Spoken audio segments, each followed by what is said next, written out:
श्री स्वामी समर्थ. तुम्हाला माहिती आहे का, संयुक्त कुटुंबात तणावाचे नेमके कारण काय? सासू सुनेमध्ये सारखे भांडण का होतात? आज आपण बघूया या सासू सुनेचं नेमकं नातं कसं असावं. सर्वप्रथम सासू आणि सुनेने एकमेकांच्या भावना समजून घेण्याची गरज असते. जेव्हा आपण एखाद्याची मुलगी आपल्या कुटुंबात घेऊन येतो तेव्हा तिला तिच्या वडिलांच्या घरापेक्षा एकदम वेगळे वातावरण मिळते. मग ते राहण्या वागण्याबाबतीत असो किंवा खाण्यापिण्याच्या किंवा स्वभावाच्या बाबतीत, सर्वच दृष्टीने खूप बदल झालेला असतो. याशिवाय पती पत्नीचे आपापसातील संबंध समजून घ्यायलाही तिला थोडा वेळ लागतो. अशा वेळी कुटुंबातील लोकांनी अपेक्षा थोड्या कमी ठेवून सुनेला आपले मानून समजुतीने घ्यावे, तर बहुधा समस्या निर्माण होणार नाहीत. सून घरी येण्याआधी सासू खूप अपेक्षा बाळगते, जसे की सून येईल आणि कामाचा ताण कमी होईल, ती सर्वांची सेवा करेल वगैरे.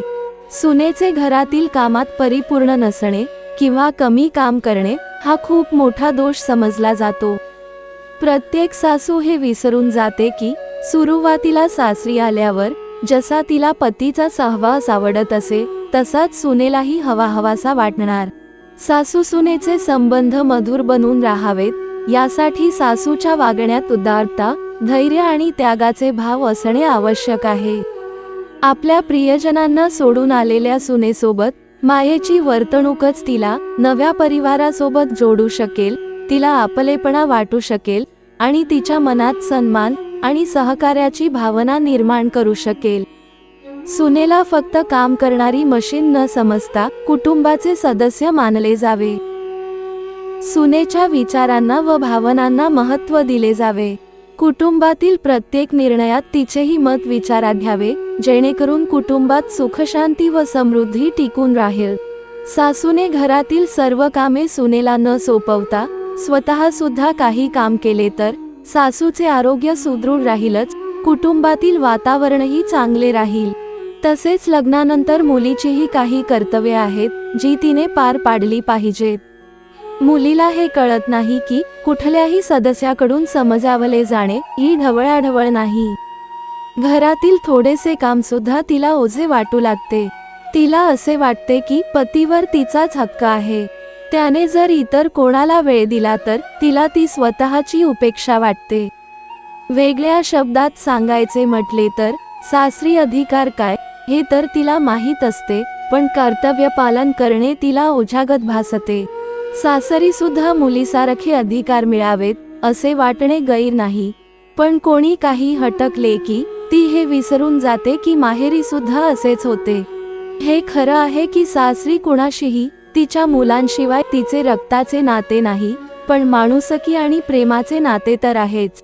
तिनेही हे सत्य मनापासून स्वीकारायला हवे की थोड्या मेहनतीने सर्वांचे मन जिंकून ती सर्वांना आपलेसे बनवू शकते. नोकरदार मुलींना त्यांच्या कुटुंबासोबत वेळ अधिक व्यतीत करायला मिळत नाही, पण वेळ काढला जाऊ शकतो आणि कुटुंबाचा एक महत्त्वपूर्ण भाग बनण्यासाठी काही कर्तव्य तिचीही असतात.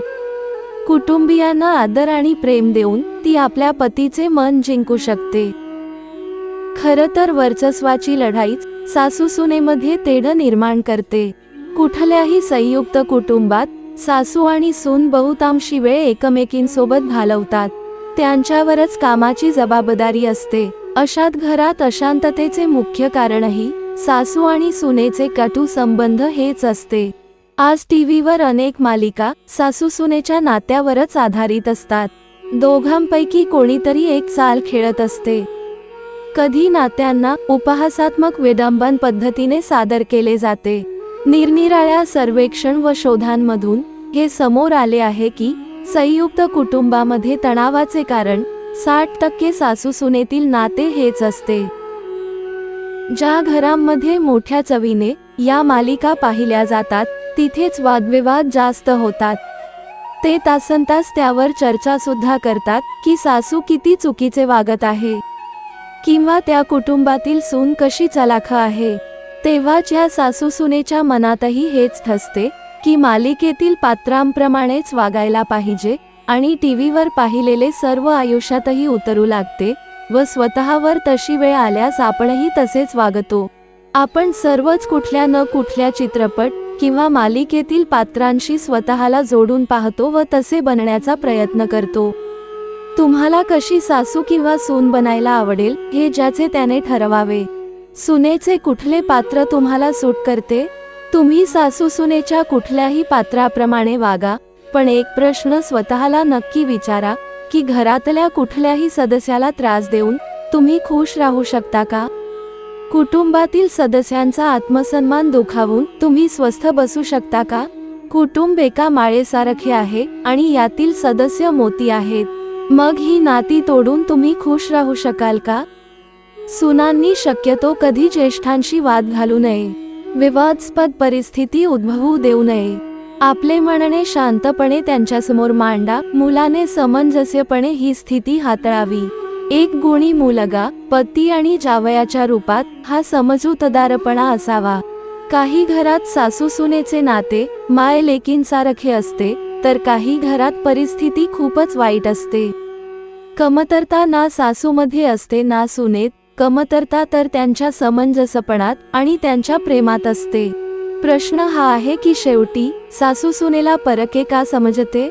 घरातली गोष्ट आहे असे असेल तर आपल्याला हेच ऐकायला आवडेल की घर तिचे आहे, पण घरांसोबत जबाबदाऱ्याही येतात. दुसरीकडे काही सुना अशा असतात की त्यांना फक्त त्यांच्या नवऱ्याची आणि मुलांचीच जबाबदारी घ्यायची असते, सासू सासऱ्यांची नाही. याला घर सांभाळणे म्हणता येणार नाही. वस्तुत घर सर्व कुटुंबाचे असते. प्रत्येक सदस्याने वेगवेगळ्या जबाबदाऱ्या सांभाळायला हव्यात. घर फक्त सासूचे आहे म्हणणे किंवा मुलगा आणि त्याच्या पत्नीचे आहे असे म्हणणे चूक ठरेल. कारण घरात इतर लोक सुद्धा राहतात. कोणा एका व्यक्तीमुळे घर बनत नाही. घर पूर्ण कुटुंबामुळेच बनते. लहान लहान बाबी लक्षात ठेवल्या तर कुटुंबाचे वातावरण सहज, सुखद आणि शांततापूर्ण राहू शकेल. जय श्री स्वामी समर्थ.